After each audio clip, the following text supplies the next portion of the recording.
മനുഷ്യൻ അവൻ്റെ കർമ്മങ്ങൾ പൂർത്തീകരിക്കാൻ സമയം കിട്ടാതെ നട്ടം തിരിയുന്ന ഈ കാലഘട്ടത്തിൽ നന്മകൾ വാരിക്കൂട്ടാൻ ചില മാർഗങ്ങൾ കാണിച്ചു തന്നിട്ടുണ്ട്. അതിലൊന്നാണ് ഖുർആനിലെ ചില സൂക്തങ്ങൾ. അല്ലാഹുവിൻ്റെ പരിശുദ്ധ കലാമിൽ നിന്ന് ഒരു ഹർഫ് ഒരാൾ പാരായണം ചെയ്താൽ 10 നന്മകളാണ് ലഭിക്കുന്നത്. ജീവിതത്തിൽ ഖുർആൻ പരിപൂർണമായി ഓതി തീർക്കാൻ സാധിക്കാത്തവർക്ക് അതിൻ്റെ പ്രതിഫലം കരസ്ഥമാക്കാനുള്ള വഴി നമ്മുടെ പ്രവാചകൻ സ്വല്ലല്ലാഹു അലൈഹി വസല്ലമ നമുക്ക് പഠിപ്പിച്ചു തന്നിട്ടുണ്ട്. ഒന്ന്, 1000 ആയത്ത് ഓതിയതിൻ്റെ പ്രതിഫലം ലഭിക്കുന്ന സൂറത്തു തക്കാസുർ, അൽഹാക്കുമു തക്കാസുർ. ഈ സൂറത്ത് ഒരു പ്രാവശ്യം ആരെങ്കിലും ഓതുകയാണെങ്കിൽ 1000 ആയത്ത് പാരായണം ചെയ്തതിൻ്റെ പ്രതിഫലം അവന് എഴുതപ്പെടുന്നതാണ്. 2, സൂറത്തുൽ സിൽസാൽ, ഇദാ സുൽസിലത്തിൽ അർളു സിൽസാലഹ.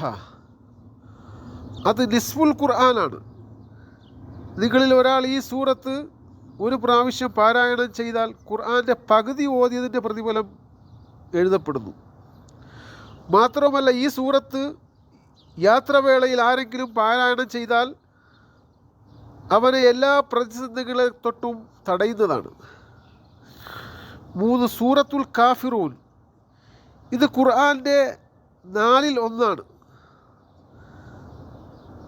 യാ അയ്യുഹൽ കാഫിറൂൻ എന്ന ഈ സൂറത്ത് പാരായണം ചെയ്തിട്ടുണ്ടെങ്കിൽ അവന് ഖുർആനിൻ്റെ 4-ൽ 1 ഭാഗം ഓതിയതിൻ്റെ പ്രതിഫലം രേഖപ്പെടുത്തുന്നതാണ്. 4, സൂറത്തുൽ ഇഖ്ലാസ്, ഖുൽ ഹുവല്ലാഹു അഹദ്. ഇതിന് സൂറത്ത് തൗഹീദ് എന്നും പറയപ്പെടുന്നു. ഇത് സുലുസുൽ ഖുർആനാണ്.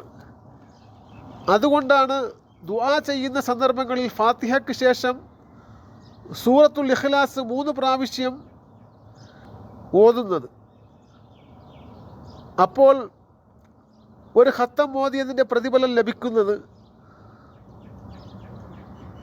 ഇങ്ങനെ ചെറിയ പരിശ്രമങ്ങളിലൂടെ വലിയ പ്രതിഫലം നേടിയെടുക്കാൻ സാധിക്കുമെങ്കിൽ നിത്യേന ജീവിതത്തിൽ പതിവാക്കാൻ ശ്രമിക്കുക.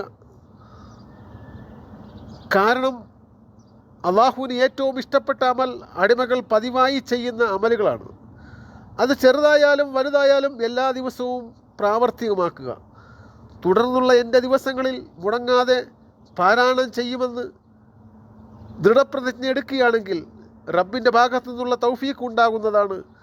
നാഥൻ നമുക്കേവർക്കും ഇത്യാദി കർമ്മങ്ങൾ പ്രാവർത്തികമാക്കാനുള്ള ഹിദായത്ത് നൽകി അനുഗ്രഹിക്കും.